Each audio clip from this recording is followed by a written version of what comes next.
कन्या को विष्णु जी ने स्वीकार किया है और मैं अवश्य ही उन्हें अपनी कन्या उमा का कन्यादान करूंगा।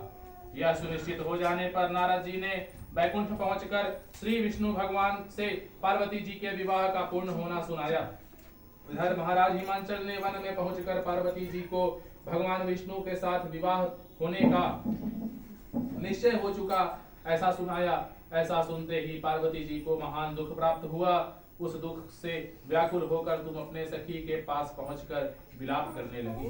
तुम्हारा विलाप देखकर सखी ने तुम्हारी इच्छा जानकर कहा, देवी मैं तुम्हें ऐसी गुफा में तपस्या के लिए ले चलूंगी जहां महाराज हिमांचल तुम्हें कभी नहीं ढूंढ सकेंगे। ऐसा कहकर सहेली उमा सहित हिमालय की गहन गुफाओं में विलीन हो गई। तब महाराज हिमांचल घबराकर पार्वती जी को ढूंढते हुए विलाप करने लगे कि मैंने विष्णु जी को जो वचन दिया है वह कैसे पूर्ण होगा। ऐसा कहकर वह मूर्छित हो गए। तब सभी पूर्ववासियों को साथ लेकर ढूंढने को महाराज ने पदार्पण कर कि ऐसी चिंता करके कि क्या मेरी कन्या को कोई बाघ खा गया या सर्प ने डस लिया या कोई राक्षस कर ले गया। उस समय तुम अपनी सहेली के साथ ही गहन गुफा में पहुंचकर बिना अन्न जल के मेरे व्रत को आरंभ करके नदी की बालू का लिंग स्थापित कर विविध वन पुष्प फलों से पूजन करने लगी। उसी दिन भाद्र मास की तृतीया शुक्ल पक्ष हस्त नक्षत्र युक्त प्राप्त थी। मेरी पूजा के फल स्वरूप मेरा सिंहासन हिल उठा तो मैंने तुम्हें दर्शन दिया और तुम्हें कहा, देवी मैं तुम्हारे व्रत और पूजन से अति प्रसन्न हूँ। तुम अपनी कामना का मुझसे वर्णन करो। इतना सुनकर तुमने लज्जित भाव से प्रार्थना की, आप अंतर्यामी हैं, मेरे मन के भाव आपसे छुपे हुए नहीं हैं, आपको पति के रूप में चाहती हूँ। इतना सुनकर मैं तुम्हें एवं वस्तु इच्छित पूर्ण वरदान देकर अंतर्ध्यान हो गया। इसके बाद तुम्हारे पिता हिमांचल मंत्रियों सहित ढूंढते ढूंढते नदी तट पर मारे शोक के मूर्छित होकर गिर पड़े। उसी समय तुम अपनी सहेली के साथ मेरी बालू की मूर्ति विसर्जन करने हेतु नदी तट पर पहुंची।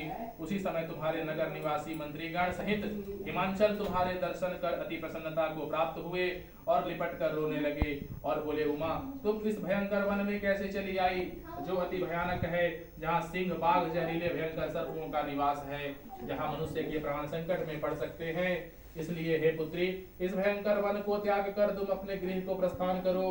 पिता के ऐसा कहने पर तुमने कहा, पिताजी तुमने मेरा विवाह भगवान विष्णु के साथ स्वीकार कर लिया है, इसलिए मैं इस वन में रहकर अपने प्राण त्याग करूंगी। ऐसा सुनकर महाराज हिमांचल अति दुखी हुए और बोले, प्यारी पुत्री तुम शोक मत करो, मैं तुम्हारा विवाह कदापि भगवान विष्णु के साथ नहीं करूंगा और तुम्हारा अभिष्ट वर जो तुम्हें प्राप्त है उसी सदाशिव के साथ तुम्हारा विवाह करूंगा। पुत्री तुम मुझ पर अति प्रसन्न हो।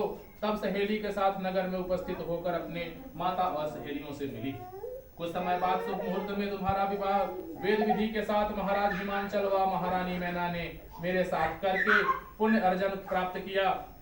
हे सौभाग्यशालिनी, जिस सहेली ने तुमको हरण कर हिमालय की गुफा में रखकर मेरा तीज का व्रत किया, इसी से इस व्रत का नाम हरितालिका पड़ा और यह व्रत सभी व्रतों का व्रतराज हुआ। इस पर माता पार्वती ने कहा, प्रभु आपने मेरे मिलने की सुखद कथा सुनाकर मुझे प्रसन्न तो किया, पर इस व्रत के करने का विधान व फल मुझे नहीं सुनाया, इसलिए कृपा करके मुझे इसके करने की विधि व पृथक पृथक फल भी सुनाइए। इतना सुनकर भगवान शिव ने कहा, प्रिय मैं इस व्रत राज का संविधान फल सुना रहा हूँ। यह व्रत सौभाग्यवती नारी व पति चाहने वाली कन्याओं को करना चाहिए।